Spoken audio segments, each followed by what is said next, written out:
नमस्कार दोस्तों, मैं हूं पराग और आप सभी का एक बार फिर से बहुत बहुत स्वागत है। साथियों, क्या मायावती जी की तरह अरविंद केजरीवाल को लोग बीजेपी का बी टीम कहेंगे? क्या मायावती जी को जाति की वजह से उन्हें बीजेपी का बी टीम कहा जाता था या फिर बहन जी बीजेपी की बी टीम थी? कोई लक्षण है आपके पास जिससे साबित हो सके कि बहन जी बीजेपी की बी टीम है? चलो मैं मान लेता हूं कि बहन जी ने कभी कहा होगा कि जिसने मुझे वोट नहीं दिया वो बीजेपी को वोट दे दे। कभी कहा होगा, कट वीडियो चलाया गया होगा। दरअसल बहन जी ने तो कभी ऐसा कहा नहीं होगा, कट वीडियो हो सकता है चली हो, लेकिन मुलायम सिंह यादव जी ने साफ साफ कहा कि मैं आपको आशीर्वाद देता हूं, आप तीसरी बार इस देश के प्रधानमंत्री बन जाएं। और इन लोगों को छोड़ दीजिए, अब आपको बताते हैं कि हरियाणा विधानसभा चुनाव चालू है और वहां पर चुनाव प्रचार प्रसार के लिए अरविंद केजरीवाल को जमानत मिल चुकी है। दरअसल अरविंद केजरीवाल शराब घोटाले के मामले में जेल गए थे और जब जब चुनाव आता है तब तब अरविंद केजरीवाल को जमानत मिल जाती है। हेमंत सोरेन को तो चुनाव खत्म होने के बाद जमानत मिली थी। खैर, आज पॉइंट पर बातचीत करते हैं। पॉइंट ये कहता है कि जब हरियाणा में चुनाव चालू है तब अरविंद केजरीवाल की जमानत आखिर क्यों? दरअसल इसके पीछे का कारण भी आप समझिए। कांग्रेस पार्टी ने अरविंद केजरीवाल को विधानसभा चुनाव में संविधान बचाने के लिए साथ में लेकर नहीं आई है। दरअसल जब लोकसभा का चुनाव था, पूरे देश में मायावती जी को कमजोर करना और प्रकाश अंबेडकर जी को कमजोर करने के लिए, यानी जहां जहां दलित बहुल्य क्षेत्र है और दलितों की पार्टी वहां पर मजबूत चुनाव लड़ रही थी, वहां पर तमाम लोग इंडिया गठबंधन वाले संविधान को बचा रहे थे। और जैसे ही राज्य स्तर की बात आ जाती है, विधानसभा चुनाव की बात आ जाती है, ये लोग संविधान के लिए खतरा हो जाते हैं। मतलब संविधान को पहले बचाते थे लेकिन बाद में संविधान के लिए ही खतरा हो जाते हैं। जैसे अभी हरियाणा में चुनाव है और खुलकर विरोध करेंगे अरविंद केजरीवाल और राहुल गांधी। कांग्रेस पार्टी का और आम आदमी पार्टी का आमने सामने की लड़ाई होगी और दोनों ने गठबंधन नहीं किया है हरियाणा में। अब देखना वहां पर यह है कि उनकी पुश्तैनी बीमारी, यानी पुश्तैनी जो उनका कारनामा है, शराब घोटाला इत्यादि इत्यादि जितना भी मामला है, कांग्रेस वाले आम आदमी पार्टी के प्रति करेंगे और जितना भी कांग्रेस का घोटाला है वो आम आदमी पार्टी खोलेगा। तो जनता को समझना होगा इस बात को पूरी तरीका से कि जब आप गठबंधन नहीं कर रहे हो तब आप दुश्मन हो और आपकी सारी करतूतें हमारे सामने आ रही है। और जैसे ही आप गठबंधन कर लिए हो, एक दूसरे के सहपाठी बन चुके हो और वैसे ही आप लोग दूध के धुले हो चुके हो। खैर, बीजेपी की बी टीम में अरविंद केजरीवाल को इसलिए कह रहा हूं कि जब हरियाणा में गठबंधन नहीं है तो इन्हें प्रचार प्रसार के लिए जेल से जमानत भी मिल चुकी है अरविंद केजरीवाल को।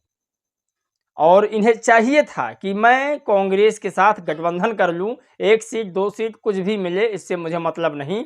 कुल मिलाकर इंडिया गठबंधन जीतना चाहिए और भारतीय संविधान की रक्षा होनी चाहिए। क्या अब भारतीय संविधान की रक्षा नहीं हो रही है? तो साथियों, मायावती जी को बीजेपी का बी टीम इसलिए कहा जाता था क्योंकि वो दलित समाज से आती थी। मैं फिर यहाँ पर जाति का एंगल इसलिए दे रहा हूँ क्योंकि ये देश जाति प्रधान देश है और जाति के हिसाब से ही चलता है। आप कल्पना नहीं कर सकते, सुप्रीम कोर्ट में जज और बड़े बड़े स्कूलों में प्रोफेसर, मीडिया हाउस में बड़ी बड़ी जातियों के लोग। तो ये जाति प्रधान देश है, एक खास विशेष जाति के लोग हैं और जिन्होंने इन तमाम संसाधनों पर कब्जा कर रखा है। पॉलिटिक्स में आप देख सकते हैं बड़े बड़े पद पर, बड़े बड़े जितने पद हैं उन सभी पर जाति विशेष के लोग बैठे हुए हैं। अरविंद केजरीवाल को तो जमानत मिलना ही था, उनके जगह अगर कोई और नेता होता तो उन्हें जमानत नहीं मिलती। खैर, आपको बताते हैं, भले ही कोई कहे या ना कहे बीजेपी की बी टीम अरविंद केजरीवाल को, लेकिन डॉक्यूमेंट यही कहते हैं कि बीजेपी की बी टीम अरविंद केजरीवाल हैं।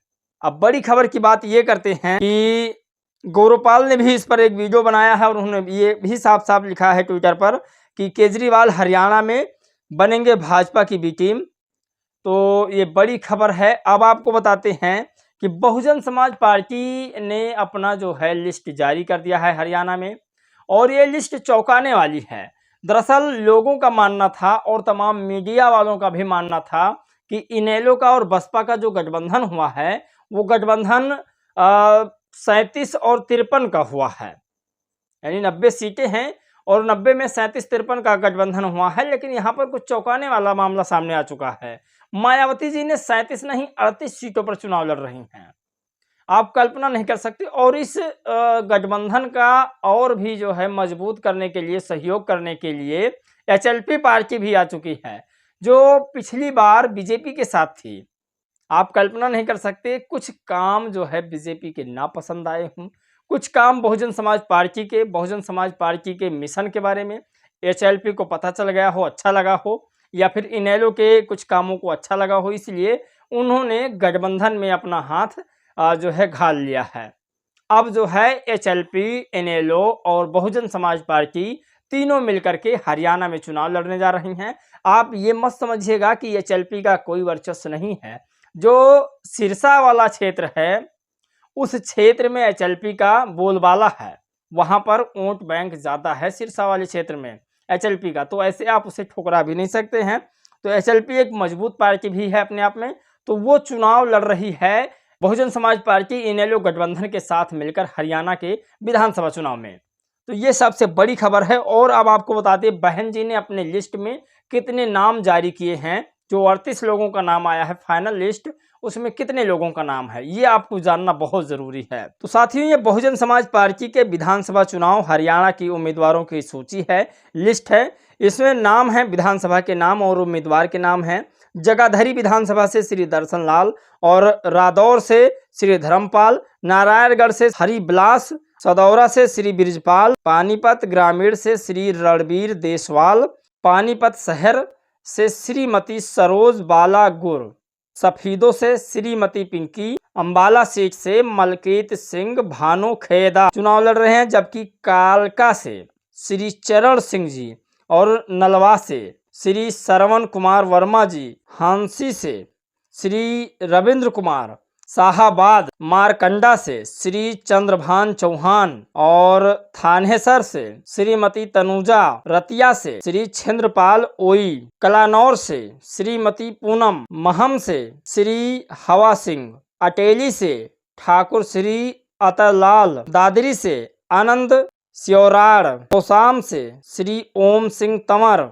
रेवड़ी से सोमानी विजय। साथियों, इस लिस्ट में 20 लोगों का नाम है, और बहुजन समाज पार्टी ने तुरंत इसके बाद दूसरी लिस्ट जारी कर दी, जिसमें और 17 लोगों का 18 लोगों का नाम है। कौशली से श्री राजकुमार वर्मा जी, और पुंडेरी से श्री ईसम सिंह बुक्कल जी, और कैथल से श्री अनिल तंवर जी, और असंध से श्री गोपाल सिंह राणा जी, इंद्री से सुरेंद्र कुमार, और बड़ौदा से धर्मवीर सरोहा जी, गोहाना से दिनेश मलिक जी, जबकि गन्नौर से लड़ रहे हैं नरसी सिंह कश्यप, और तीगांव से लड़ रहे हैं लालचंद्र वर्मा, पिथल्ला से लड़ रहे हैं सुरेंद्र वरिष्ठ, और सोहाना से लड़ रहे हैं सुंदर भडाना, और बादशाहपुर से लड़ रहे हैं जोगिंदर सिंह चौहान, खडखल से लड़ रहे हैं मनोहर लाल उर्फ मनोज चौधरी, पलवल से लड़ रहे हैं अभिषेक देसवाल, झज्जर से लड़ रहे हैं धर्मवीर, बादली से लड़ रहे हैं महेंद्र कुमार,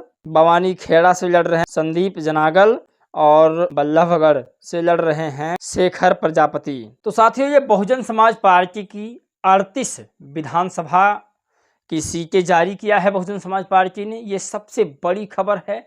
और बहुजन समाज पार्टी का वोट बैंक इस बार बढ़ने वाला है। बहुजन समाज पार्टी के प्रत्याशी भी जीतने वाले हैं। साथ में आपको ये भी बता दें कि बहुजन समाज पार्टी के इस लड़ाई को मजबूत करने के लिए एचएलपी भी साथ दे रही है।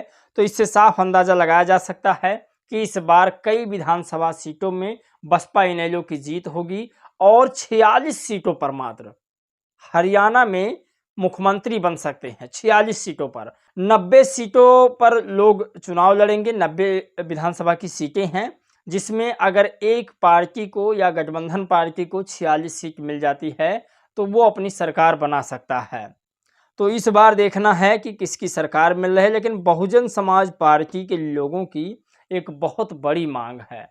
इस मांग को बहन जी को स्वीकार करना होगा। आप स्वीकार कीजिए बहन जी, क्योंकि 2027 में यूपी का भी चुनाव आने वाला है। ये लोगों की मांग है, इसलिए मैं आपको बताने की कोशिश कर रहा हूं। इसे आप विस्तार से समझिए। बीएसपी इंडिया के शीर्ष नेतृत्व को सभी गिले शिकवे भुलाकर स्वामी प्रसाद मौर्य, नसीमुद्दीन सिद्दीकी, जयप्रकाश सिंह एवं अन्य वरिष्ठ नेता जो बीएसपी से निकल गए हैं, उनको पुनः पार्टी में शामिल किया जाना चाहिए। साथ ही उत्तर प्रदेश में सक्रिय क्षेत्रीय दलों से भी आपसी सहमति बनाकर उनके साथ मिलकर चुनाव लड़ना चाहिए और सभी नेताओं की जिम्मेदारी तय कर उनको अपने अपने क्षेत्रों में भ्रमण के लिए लगा देना चाहिए। साथियों, मुझे उम्मीद है कि आप लोग मेरी बातों से सहमत होंगे। आप लोग भी अपनी राय जरूर दीजिएगा। क्या बहुजन समाज पार्टी को चाहिए कि अपने पुराने साथी को फिर से बसपा में शामिल करें और एक बार फिर से बहुजन समाज पार्टी की आगाज करें? आप लोग क्या चाहते हैं? अपनी राय प्रतिक्रिया जरूर दीजिएगा। इस वीडियो में दोस्तों बस इतना ही। जय भीम, नमो बुद्धाय।